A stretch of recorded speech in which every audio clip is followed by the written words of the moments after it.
Now we're going to start to accelerate this motion a little bit more aggressively, the way we actually would to finish a point at the net. And by the way, these progressions are designed to help you get a feel for this.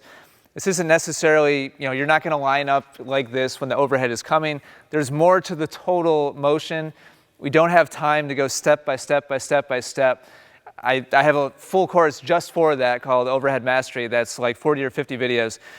Here, what I'm trying to do here is just kind of distill it down to the most important elements. And this snap motion, in my experience, is the top thing technically that keeps players from having the overhead, that allows them to put it away, to have power and authority and hit kind of a booming shot.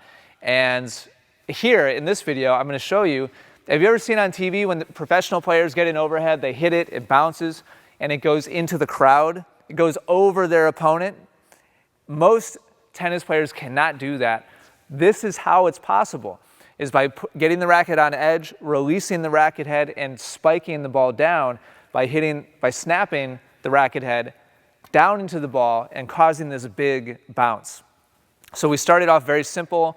Then in the last video, we did kind of an abbreviated motion. We were practicing just going down and getting the ball to bounce over those baskets.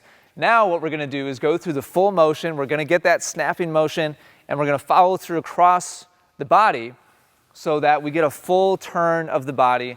The racket's going to come across to your left if you're a right-handed player, and you are going to accelerate that snapping motion. So I recommend that you kind of warm up first, get a couple of those abbreviated ones, and then eventually you want to start going across your body. And start off very smooth and relaxed. Across. And now you should be able to get to the back fence without much trouble. On one bounce, up over the baskets, and then to the back fence or back curtain. And if you take that and you really start to accelerate it, and you get your full body moving, and you stay relaxed, that's very important, and you allow the racket head to really snap up on top of the ball, then you can start to get that shot that bounces up over the back curtain or fence and just finishes the point. Now, once you get a feel for that, you don't have to spike the ball straight down. You can take that power and you can, aim past the service line and hit the ball more through the court as opposed to going straight down. It's all about getting the strings facing the direction that you want the ball to go. If you want the ball to spike straight down, go straight up, and then over the back fence, you'll very much hit the top of the tennis ball. If you want to take that big power and acceleration, and you want the ball to instead move through the court and powerfully go through the court past your opponent, then you'll hit more of the back of the ball. So it just depends on how you time that snap, how you time that release. Where on the ball you hit is going to determine what type of shot you get.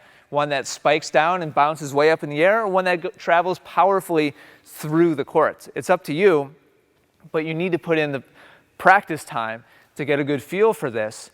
And these are all things that you can do without, a coach or a ball machine or a practice partner, with the exception of that positioning drill where you needed somebody to feed to you. You really could do that with a ball machine. It's good to have some variance in the feed. So really, you don't need a practice partner for any of this. It's just a matter of putting in the practice repetitions, getting a feel for this release. As you do this, make sure you stay nice and relaxed. If you're tight and you try to do this, I can promise you, you're going to feel it in your shoulder. You'll probably feel it in your forearm, possibly your elbow. So stay loose and relaxed. This kind of acceleration isn't possible without doing so. So have some fun with this, experiment with it. And once you get a good feel for it, I promise you more powerful overheads. And if you combine that with being in better position and being in better balance, then you'll start to really be a formidable foe up here at the net. And you'll be putting away many more overheads than you did before.